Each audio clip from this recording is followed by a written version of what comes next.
इस हफ्ते mainland IPO में सिंगल आईपीओ है ऑफिस स्पेस सोल्यूशन। ऑफिस हम ले सकते हैं ऑसम प्लस ऑफिस, इस तरीके से नाम बना है।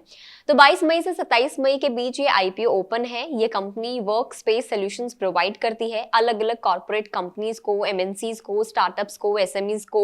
एंड सबसे खास बात ये कि एज एन इंडिविजुअल आप कंपनी के वेबसाइट के जरिए भी अपने लिए ऑफिस डेस्क की बुकिंग कर सकते हैं। तो 2014 में कंपनी की शुरुआत हुई थी। अब आते हैं आईपीओ पर। आईपीओ के अंडर 128 करोड़ रुपीस के फ्रेश इक्विटी शेयर्स जारी किए जाएंगे। इसके अलावा 470.93 करोड़ के शेयर्स की बिक्री ऑफर फॉर सेल के तहत होगी। इन्वेस्टर्स कम से कम 29 इक्विटी शेयर्स और उसके मल्टीपल में बोली लगा सकते हैं। प्राइस बैंड के हिसाब से रिटेल इन्वेस्टर्स को कम से कम 14,937 रुपए इन्वेस्ट करने होंगे। आईपीओ को अच्छा रिस्पॉन्स मिल रहा है। पहले दिन की अगर हम लोग बात करें, जब ये आईपीओ ओपन हुआ था तो आईपीओ 2.07 टाइम्स भर गया था और आज की अगर हम बात करें तकरीबन 15 टाइम्स से भर चुका है। ग्रे मार्केट में भी आईपीओ के शेयर 39% प्रीमियम पर ट्रेड कर रहे हैं। सो अभी तक आप वेट कर रहे हैं कि पैसा लगाएं या नहीं, तो चले मैनेजमेंट से आपको मिलवाते हैं, ज्यादा जानकारी उनसे लेंगे आईपीओ के बारे में। Hi, this is Bhavna and you are watching Good Returns. Company के विजन के बारे में भी हम लोग जानेंगे। Mister Amit Ramani, chairman and managing director from Office Space Solutions, हमारे साथ कॉन्वर्सेशन में है। Hi sir, how are you? Welcome to Good Returns. Very good, Bhavna. How are you? I am good too. Sir, सबसे पहले हम लोग कंपनी के business model की बात करेंगे और उसके बाद फिर हम लोग आईपीओ की बात करेंगे। तो कंपनी का बिजनेस मॉडल कैसा है आप लोगों का? Bhavna, तो when we started the business, the focus was us एक बड़ा clear focus था कि इंडिया में जो एक quality infrastructure, work place infrastructure एक रीजनेबल प्राइस पे मिले। तो दैट इज द इनिशियल जब हमने शुरू किया। बट अगर आप देखें तो तीन चीज़ों को हम सॉल्व कर रहे थे। एक, फ्लेक्सिबिलिटी, जितनी सीटें किसी को चाहिए, किसी को एक चाहिए, किसी को 100 उनको मिलनी चाहिए। एक दिन के लिए चाहिए, 5 साल के लिए चाहिए, वो यूजर की चॉइस होनी चाहिए। सेकेंड, जो ग्रोथ और इंफ्रास्ट्रक्चर इस कंट्री का था वो हमेशा से मिसमैच में रहा। तो उसके करके कम्यूट टाइम्स बढ़ रहे थे। एंड हमारा ये मानना था कि लोगों को जो वर्क स्पेस होगी अपने घर के पास चाहिए होगी। तो इसके करके नेटवर्क बहुत इंपॉर्टेंट हो गया। और तीसरा था ईज ऑफ यूज, जो कि अगर आपको 50 से 60 सीटों का अपना ऑफिस सेटअप करना है तो आपको ready to plug and play kind of option available होनी चाहिए। बिकॉज अदरवाइज आपको पहले जगह ढूंढनी फिर पड़ेगी, फिर डिजाइनर, फिर प्रोजेक्ट मैनेजर, फिर कंस्ट्रक्शन मैनेजर। तो ये बहुत कॉम्प्लिकेटेड हो जाता है। तो कॉम्प्लिकेटेड है। तीन चीजें, फ्लेक्सिबिलिटी, एक्सेसिबिलिटी और ईज ऑफ यूज, था ऑन द डिमांड साइड। जहां तक अब देखें, लेकिन सप्लाई जो थी उसमें बहुत बड़ी अपॉर्चुनिटी थी इंडिया में। क्योंकि अगर आप देखिए, इंडिया में जो इंस्टीट्यूशनल लैंडलॉर्ड्स हैं उनके पास सिर्फ 25% जो है वो मैनेज करते हैं। 75% जो कमर्शियल रियल एस्टेट है वो HNIs, family office, mid tier developers के पास रहती है, अनलाइक डेवलप्ड मार्केट्स जहां 90% इंस्टीट्यूशनल लैंडलॉर्ड्स के पास थी। तो हमने कहा ये बहुत इंटरेस्टिंग अपॉर्चुनिटी है, बिकॉज हम जाके इन जो HNIs, मिड टियर डेवलपर्स और फैमिली ऑफिसेज हैं, इनसे जाके हम पार्टनर कर सकते हैं। बिकॉज इनके पास ना अपनी मार्केटिंग टीम्स हैं, ना लीजिंग टीम्स हैं। तो हमने कहा भाई इनके साथ जाके पार्टनरशिप करी जा सकती है। तो हमने इनको अप्रोच किया। एक मॉडल जो हमने बोला वो था मैनेज एग्रीगेशन। और हम्म। मैनेज्ड एग्रीगेशन के करते हमारा ये प्रपोजल था अपने पार्टनर्स को कि आप जो नया कैपिटल है 50 से 90% आप डालिए। उसके बाद हमारे को कुछ MG free, minimum guarantee free period दीजिए। बिकॉज एक हम्म। कोवर्किंग स्पेस को ऑक्यूपेंसी बिल्डअप करने में टाइम लगता है। उसके राइट। बाद हम आपको एक मिनिमम गारंटी देंगे, या आप और प्रॉफिट शेयर करेंगे जो भी आपको ज्यादा मिलेगा। तो ये मॉडल हमारा काफी चल पड़ा। और अगर आज देखें आप तो हमारे पास 169 सेंटर हैं, 16 सिटीज, 52 माइक्रो मार्केट्स और 1,05,000 सीटें हैं। उस 169 सेंटर में से 110 सेंटर ये मैनेज्ड एग्रीगेशन मॉडल में है। जहां राइट। तक कि हमारा बिजनेस है तो हम एक इंटीग्रेटेड प्लेटफॉर्म है। कोवर्किंग से हम लोगों ने शुरू किया था। टिपिकल साइज सेंटर का रहता है 30 से 35 हजार स्क्वायर फुट, 500 से 600 सीटें एक सेंटर में 10 से 25 क्लाइंट, कोई 10 सीटें ले रहा है, कोई 200 सीटें ले रहा है, को एग्जिस्ट करते हैं। दूसरा, एंटरप्राइज क्लाइंट्स हमारे कोविड के बाद हमारे पास काफी आए, बिकॉज अनसर्टिनिटी इक्वल्स फ्लेक्सिबिलिटी, उनको अपना कैपिटल नहीं लगाना, ऑपरेटिंग एक्सपेंस बन जाता है उनके लिए। तो that part of the business is what we call managed office, जिसमें हम डेडिकेटेड सेंटर बनाते हैं अपने कस्टमर्स के लिए। हमने डिजाइन एंड बिल्ड का बिजनेस भी शुरू किया, बिकॉज कोवर्किंग तो हमारे साथ हमारे कस्टमर लेते ही हैं, लेकिन उसके अलावा वो अपनी स्पेस भी कई बार लेते हैं, बड़े कस्टमर्स कन्वेंशनल स्पेस भी लेते हैं। हम्म। तो हमने डिजाइन एंड बिल्ड का बिजनेस भी शुरू किया। और क्योंकि हमारे को डिलीवरी करनी है सर्विस की अक्रॉस हमारे 169 सेंटर में, कंसिस्टेंसी लानी है, इसके करके हमने फैसिलिटी मैनेजमेंट पूरा इन हाउस कर दिया। तो गार्ड्स, हाउस कीपिंग, हमारे pantry boys and multi service technician. So आज आपको एक सीट चाहिए, आपको 1000 सीटें चाहिए, आपको डिजाइन करवाना है, हमसे बिल्ड करवाना है, मेंटेन करवाना है, ऑपरेट करना है, पूरा एक सिंगल प्लेटफॉर्म पे अवेलेबल है। ओके, तो सर मोटा मोटी जो मैं बात समझी वो ये कि आपने लैंडलॉर्ड से आपने जो रेंटल स्पेस था लिया, उसकी डिजाइनिंग, उसका फिट आउट, उसकी सारी चीजें आपने दी। अब जो आगे आपके क्लाइंट्स हैं जिनको आप रेंटल स्पेस देते हैं, उनको सारी सर्विसेज आप देंगे, जो भी ऑपरेशन की सर्विसेज हैं। उसके बाद फिर जो भी आपका प्रॉफिट शेयर होगा वो आप लैंडलॉर्ड के साथ करेंगे। तो जो ये प्रॉफिट शेयर की जो अमाउंट है वो कितनी रहती है, आप कितना प्रॉफिट शेयर करते हैं लैंडलॉर्ड के साथ? सो ऑपरेटिंग एक्सपेंसेस कवर करने के बाद, जो कि हम्म। उसका 3 भाग है, यूटिलिटीज हो है, कंज्यूमेबल्स है और मैन पावर है। उसके बाद जो बचता है उसमें से 65 से 70% लैंडलॉर्ड के पास जाता है, और हम्म। बाकी जो है हमारे पास रहता है। ओके, तो सर अभी आईपीओ आ रहा है, तो ये जो पैसा आप इकट्ठा करेंगे, जो फंड रेज होगा, इसका इस्तेमाल आप कहाँ करने वाले हैं? भावना जी, 128 करोड़ का फ्रेश इशू है। उसमें से राइट। 42 करोड़ जो है वो हम अपने कैपिटल इन्वेस्टमेंट है, तो हमारे सेंटर की एक्सपेंशन के लिए। 12 सेंटर हम इससे बनाएंगे, 8 अपने मैनेज्ड एग्रीगेशन मॉडल में जहां हम लैंडलॉर्ड के साथ पार्टनर करेंगे, और 4 स्ट्रेट लीज में जहां हम पूरा रेंट और पूरा कैपिटल इन्वेस्ट करेंगे। इसके अलावा जो है अबाउट 51 करोड़ हमारा, जो मैंने आपको डिजाइन एंड बिल्ड का बिजनेस बताया, जिसमें हम राइट। दूसरे कस्टमर के लिए स्पेस उनकी होती है, हम उनको सिर्फ डिजाइन और फिट आउट करके देते हैं। तो 51 करोड़ वर्किंग कैपिटल उसके लिए है, और बाकी जो बचा 20 करोड़ वो है general corporate expense. Perfect. Sir अगर हम अप्रोक्सीमेटली बात करें तो 2300 के अराउंड कस्टमर्स हैं आपके, 16 सिटीज में आपने बताया। आपका ज्योग्राफिकल एक्सपेंशन को लेकर क्या कुछ प्लान है? क्या आप इंडिया के बाहर भी जाने के सोच रहे हैं? कितने और सेंटर्स आप बनाने के सोच रहे हैं? मतलब पूरा अगर आप जो ये प्लान है अगर आप शेयर कर सके तो। भावना, हमारा जो आज का आंकड़े हैं, मैंने जैसे आपको बताया, 1,05,000 सीटें, 52 माइक्रो मार्केट और 16 सिटी।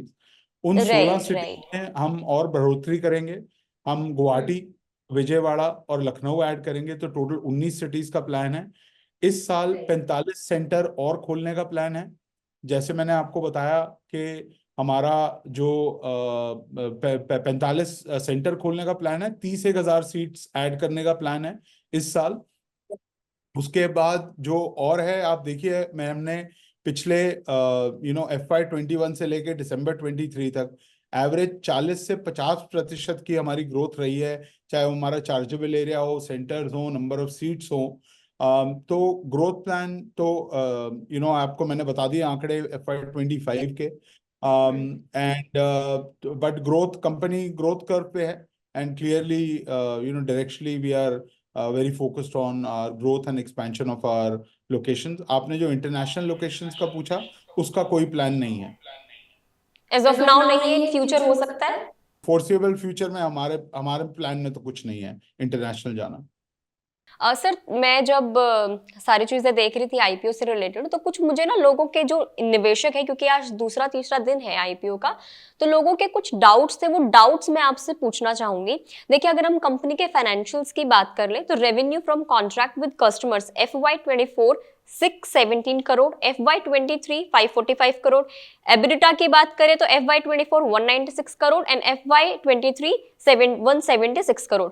पैट की बात करें तो 24 के लिए -19 एंड FY23 -47। तो एक रिस्क जो लोगों को लग रहा है, तो वो ये है कि कंपनी घाटे में है, कैश फ्लो नेगेटिव है। तो इसको लेकर आप लोगों का क्या कुछ प्लान है? प्रॉफिटेबल बनाने के लिए आप लोग आगे क्या कुछ स्ट्रैटेजी अपना रहे हैं? भावना जी, एग्जैक्टली मैं फ्यूचर पे तो नहीं कमेंट कर पाऊंगा, राइट। अब अगर आप देखिए हमारी जो ग्रोथ रही है FY23 से दिसंबर 23 तक, सो एवरेज जो रहा है कैगर 75% रहा है। मैंने आपको अपना स्केल बताया।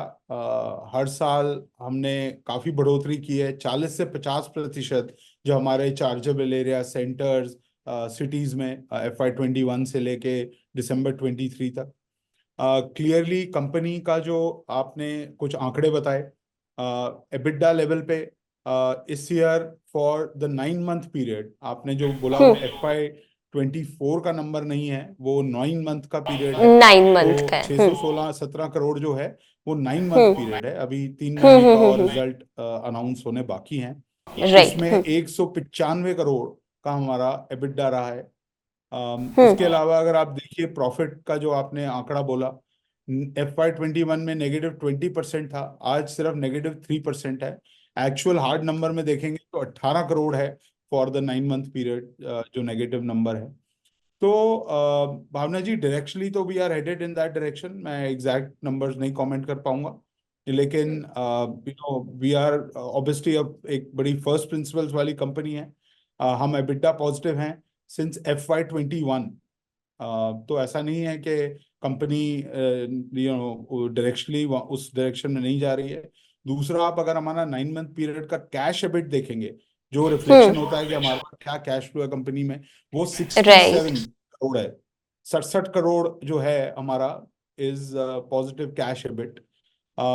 As far as the strategy goes, आज हमारी आप ऑक्यूपेंसी देखें 71% है। जहाँ पे सेंटर जो 1 महीना पुराने हैं और जो सेंटर इंसेप्शन से बने हुए हैं, 12 महीने की ऑक्यूपेंसी देखिए। कोई भी सेंटर जो 12 महीने से ज्यादा रहा है ऑपरेशनल, उसकी ऑक्यूपेंसी 83% है। हमारे मॉडल में एट अ सेंटर लेवल जब MG नहीं है तो 25% ऑक्यूपेंसी पे हम पैसा कमाना शुरू करते हैं। जब MG भी आ जाती है उसके बाद भी 45% ऑक्यूपेंसी पे हम पैसा बनाना शुरू करते हैं। और जो मैंने आपको आंकड़े बताए, 83% ब्लेंडेड रही है 12 महीने की, 71% ब्लेंडेड है जो पूरे सेंटर 1 महीना पुराने हों, चाहे वो इंसेप्शन से बने हों। तो जो मैंने आपको रिस्क फैक्टर्स की बात की थी, जो इन्वेस्टर्स का भी कंसर्न है, एक तो हो गया ये कैश फ्लो वाला, एंड सेकंड है कि ग्लोबल इकोनॉमी या इंडिया में स्लो डाउन अगर होता है तो कंपनी के बिजनेस पर इसका क्या असर पड़ेगा। वर्क स्पेस की अगर डिमांड कम हो जाती है तो ऐसे सिचुएशन में आप लोगों के पास टैकल करने के लिए, सिचुएशन को हैंडल करने के लिए क्या कुछ प्लान्स हैं? एक इवेंट तो हम देख चुके कोविड की। राइट। कंपनी मार्च 20 में एक रेवेन्यू करती थी 21 करोड़ का, 2 करोड़ का पॉजिटिव एबिटा था मंथली। वो सितंबर में 9 करोड़ का रह गया विद -3 करोड़ का एबिटा। तो हम वहां से आज आप देखिए ऑन अ मंथ आज हम ऑलमोस्ट 617 करोड़ 9 महीने में कर रहे हैं। तो एवरेज आप खुद ही अनुमान लगा लीजिए कि काफी एग्रेसिव हमारा ग्रोथ रहा है। पॉजिटिव एबिटा मैंने आपको नंबर बताया 195 करोड़ है 9 मंथ का। तो क्लियरली कंपनी को एक रेजिलियंसी और टेनासिटी के भाई बाउंस बैक करने की एबिलिटी तो समझ में आती है, और हमने उसको प्रूव भी करके दिखाया है पिछले सिंस कोविड। आप अगर लेकिन ओवरऑल देखेंगी तो इंडिया की जो ग्रोथ स्टोरी है वो बहुत ही स्ट्रांग है। आप अगर देखें तो आज कल कल ही स्टॉक मार्केट 5 ट्रिलियन का स्टॉक मार्केट राइट। क्रॉस कर गया। सो इंडिया की ग्रोथ स्टोरी इंटैक्ट है। मैं ये नहीं कहूंगा कि कभी कोई हेडविंड नहीं आ सकती, कोई बम्प्स नहीं आ सकते इकोनॉमी में। मेरे पास कोई फ्यूचर प्रेडिक्ट करने का जरिया नहीं है। बट अगर इंडिया इकोनॉमी स्ट्रांग है, आप इंडिया का कमर्शियल रियल एस्टेट मार्केट देखिए, 860 मिलियन स्क्वायर फुट है। आप अगर न्यूयॉर्क सिटी की सिर्फ 6 बरोज देखेंगी तो वो 450 मिलियन स्क्वायर फुट है। तो आप देखिए कहाँ एक 1.4 बिलियन पीपल और कहाँ 380 मिलियन पीपल। तो India is very under commercialise. तो हमारा यह मानना है कमर्शलाइजेशन विल इंक्रीज। हम एक कमर्शियल रियल एस्टेट का ही सबसेट है। हमारी ग्रोथ आप देखिए 25 मिलियन स्क्वायर फुट था हमारे पास कोविड मार्च 20 में, आज वो 60 मिलियन स्क्वायर फुट है। प्रोजेक्शन जो है इंटरनेशनल प्रॉपर्टी कंसल्टेंट्स की है कि 100 मिलियन स्क्वायर फुट की इंडस्ट्री हो जाएगी। तो 12 से 14% इंडस्ट्री का, ओवरऑल कमर्शियल इंडस्ट्री का कोवर्किंग पार्ट हो जाएगा। जो प्रोजेक्शन है उसमें 16% हमारा डिमांड का इकोसिस्टम हम कंट्रीब्यूट करेंगे। हम आंकड़े in terms of total commercial estate का आंकड़ा जो है 16%। इसका ये मतलब है कि एक में 6 लीज जो इंडिया में होगी वो कोवर्किंग में होगी। तो मेरे हिसाब से तो इंडिया का फ्यूचर ब्राइट है, कमर्शियल रेजिडेंस का ब्राइट है, और कोवर्किंग एक सनराइज सेक्टर है तो बहुत ही ब्राइट है।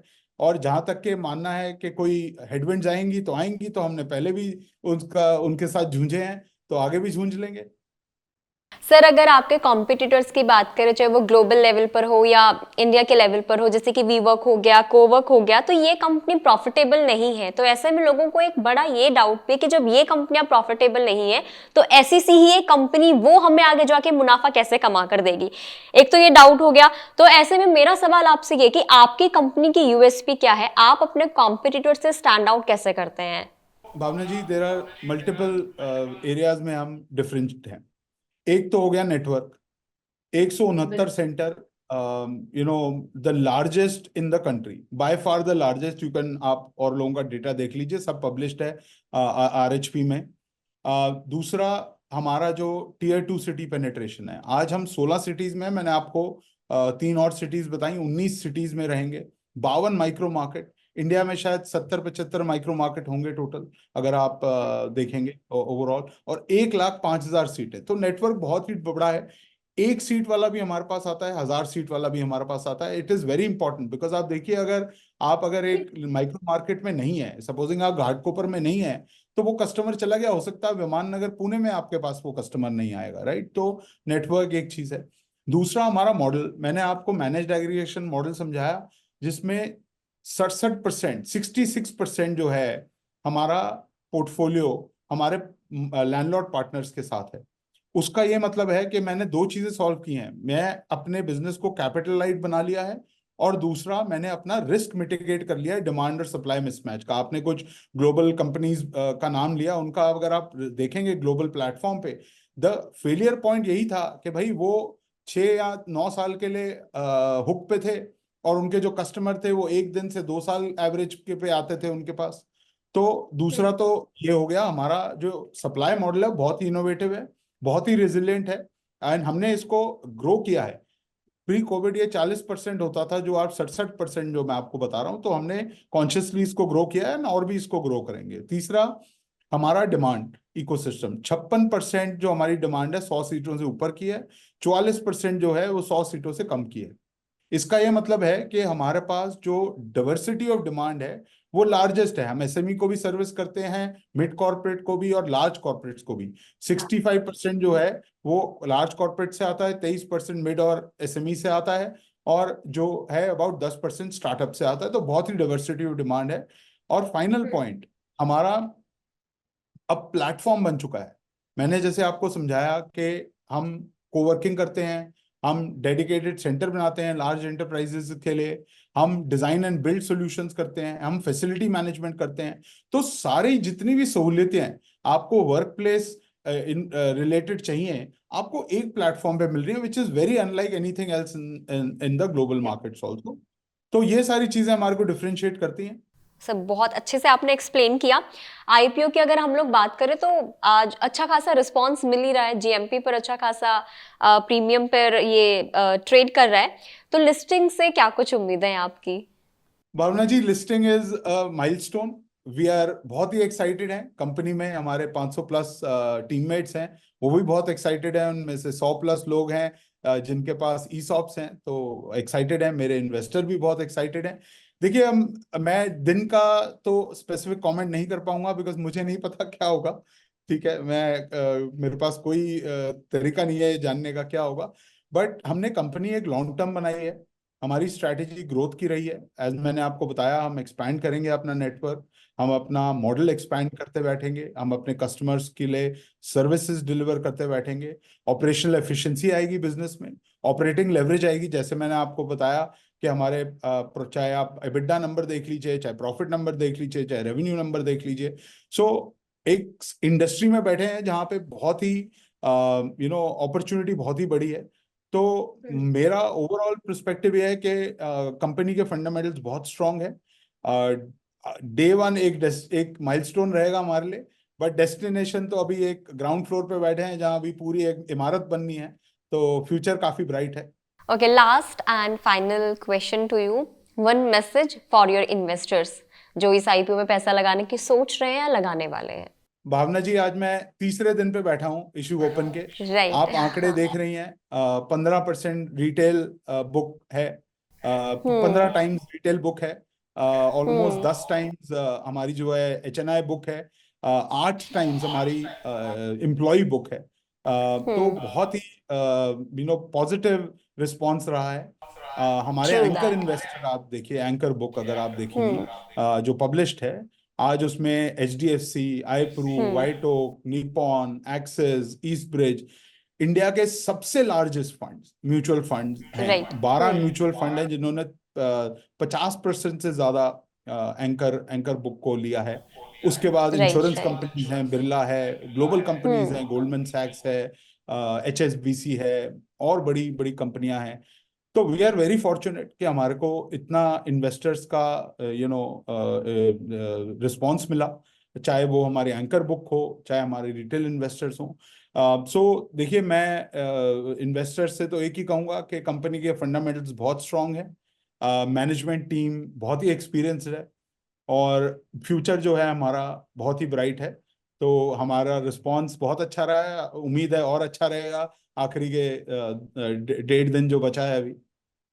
So okay, thank you for the insight, sir. All the best. Thank you Thank you so Bhavna. much for joining us. Thank you. Yeah, thank you, sir. So, mister Amit Ramani से आपने insights को जाना, आपने company के IPO के बारे में समझा, कंपनी की ग्रोथ स्ट्रैटेजी के बारे में जाना। अब इन सारी चीज़ों को लेकर अगर हम अपना व्यू पॉइंट आपको दें तो इसमें यह है कि आप, अगर आपकी रिस्क कैपेसिटी अच्छी खासी है, लॉन्ग टर्म के लिए आप इन्वेस्ट करना चाहते हैं, तो आप इस आईपीओ में पैसे लगा सकते हैं। क्योंकि कुछ ऐसे रिस्क फैक्टर्स हैं जो देखने को मिल रहे हैं, जैसे कंपनी का मुनाफा हो गया वो लॉस में है, और आगे अगर हम आगे बात करें कि किस तरीके से बाकी की कंपनीज भी इनके कंपटीशन में जो हम लोग देखते हैं उनके हिसाब से देखें तो थोड़ा सा रिस्क वाली चीज़ ये हो सकती है। लेकिन आईपीओ बहुत अच्छा है, रिस्पॉन्स बहुत अच्छा मिल रहा है, कंपनी की जो मैनेजमेंट है बहुत अनुभवी है, एक्सपीरियंस्ड है, अच्छी खासी बिजनेस की समझ है। अभी तक अगर देखा जाए तो फाइनेंशियल्स भी ठीक ठाक है, बहुत बुरे हम नहीं कह सकते हैं, लेकिन अगर आपकी रिस्क कैपेसिटी अच्छी है तो ही आप इसमें निवेश करें। बाकी आप किसी भी आईपीओ शेयर मार्केट में पैसा लगाते हैं तो फाइनेंशियल एडवाइजर की सलाह जरूर ले लें, और अपनी खुद की रिसर्च भी आप जरूर कर लें। गुड रिटर्न्स आपको कहीं पर भी पैसा निवेश करने की सलाह नहीं देता है। इस वीडियो में इतना ही। ऐसे ही जब भी आईपीओ आते हैं, मैनेजमेंट के साथ हम जुड़ते हैं, उनसे बातचीत करते हैं, तो इसके लिए आप गुड रिटर्न्स को आप जरूर सब्सक्राइब कर सकते हैं। फेसबुक पर देख रहे हैं तो फेसबुक पेज को भी लाइक कर दें। Thank you for watching.